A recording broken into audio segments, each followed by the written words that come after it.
We live in a world now where the average graduate changes the job 9 times. 5 times before they're 35. The average professional athlete is with 4 teams in their professional career, anywhere from 10 to 15 years.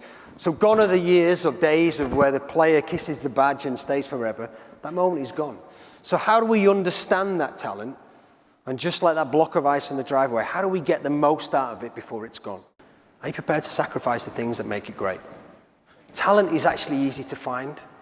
And we talked about it earlier. There's not a shortage of talent in the world of sport. There's a shortage of leadership who can manage talent. You'll go out into your business, you've got a lot of talent in this world. There's a lot of talent in emerging markets, a lot of talent in your office already. Question is, have you got the talent to manage them? And have you got the humility, the desire to push yourself, to dislocate your thinking, to get the most out of them? Many times I've drove to work and had great arguments in my mind with the best talent. And then I would go in at the weekend and they would win us the game. So how often do you feel uncomfortable by that talent? And that is the measure of whether you've got a great team. And then we can start to do all the great things that you guys are good at: strategy, execution, clear goals. Because really the question about ego, and ego is Didier Drogba stood in front of 60,000 people with 170 odd million people watching it live. You need an ego to deliver at the highest level. The real question is that ego coachable? Are they still learning? Are they still developing? Are they still got the humility to say, I'm great, but I could be better? Now, if you find talent like that, and that is about your skill set as a leadership team, as individual leaders, if you find it, then the question then is, do you have a learning culture to get the most out of it? You have to come in every day and think, we can be better. Last year was great, last week, last night in the game was great, but we've got to go again. And the differentiator is not competitive spirit.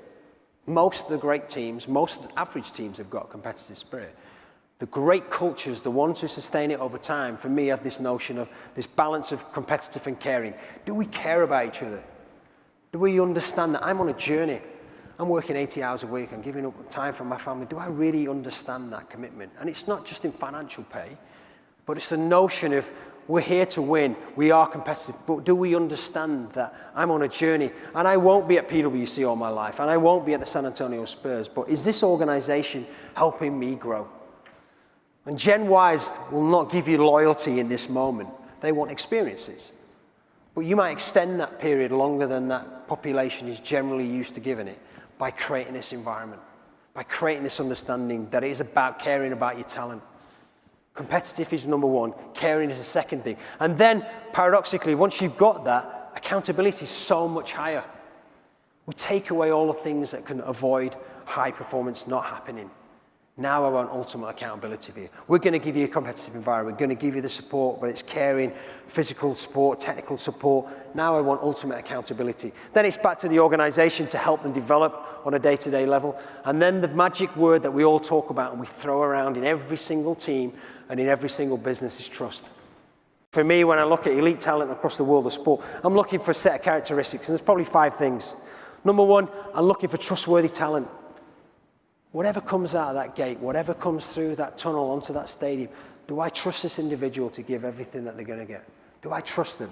The second thing then, it's not time management anymore. You guys fly around the world 300,000, 400,000 miles a year. It's not about time anymore. It's about energy. Can they manage their energy to give the high performance that we need?